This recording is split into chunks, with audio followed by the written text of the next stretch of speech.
when I taught early morning seminary in the early years of my marriage and the first years of a new job, my prayers for the help of the Spirit focused on what seemed to me the difficulty of meeting conflicting demands. I felt challenged by the new obligations I had assumed. I wanted to be a good husband. My wife is here and she can say how well I've done. I wanted to be a good husband, a valued employee of a university, and a faithful teacher of the gospel to a seminary class. These were all new commitments and all came at the same time. Under these pressures, and in my inexperience, when I prayed about my seminary teaching, was usually to ask for the Spirit to show me how to teach the class. I prayed over the teaching materials. I prayed over the scriptures. I recognize now that the only individual I prayed for at first was myself. The class I prayed for was only faces and a few names. I had 9 or 10 students before me, even on a good day.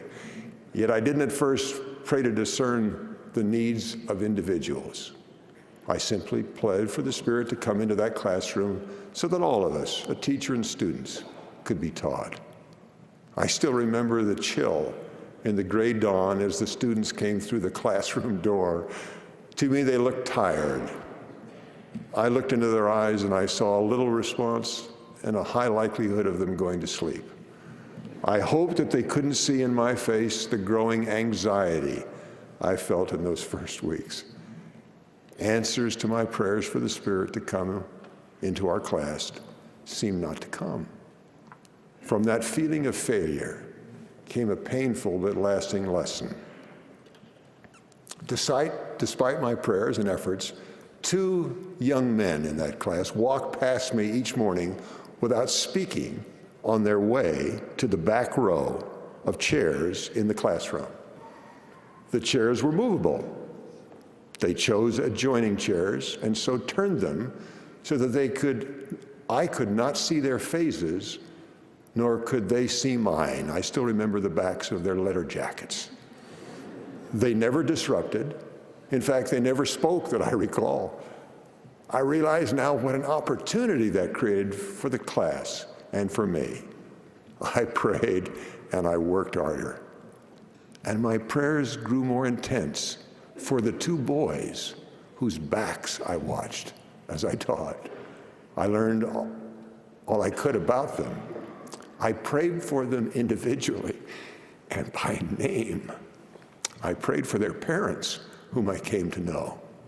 As I look back now, I realize that the Spirit answered my prayers by increasing my love for those 2 boys and my desire to reach them.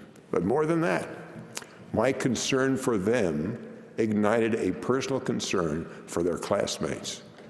I began to teach them and pray for each as individuals. The Spirit came into the classroom. I still remember the feelings of love for the Savior and for us as we talked about the book of Hosea. Now, if you know about that Old Testament book and about teenage seminary students, you know the Spirit came. There was evidence that the Spirit was there even in Hosea. So I learned that for me, there is greater power in praying for a child of God than for a group of them. It was years before I learned other lessons from those days in that seminary class. One of those 2 boys, now a father, approached me after a stake conference. He had grown older and balder, and so had I. He was smiling with his hand on the shoulder of a handsome son, about the age his father was when he was in my seminary class. He said to me, "I just wanted my son to have the opportunity to meet you."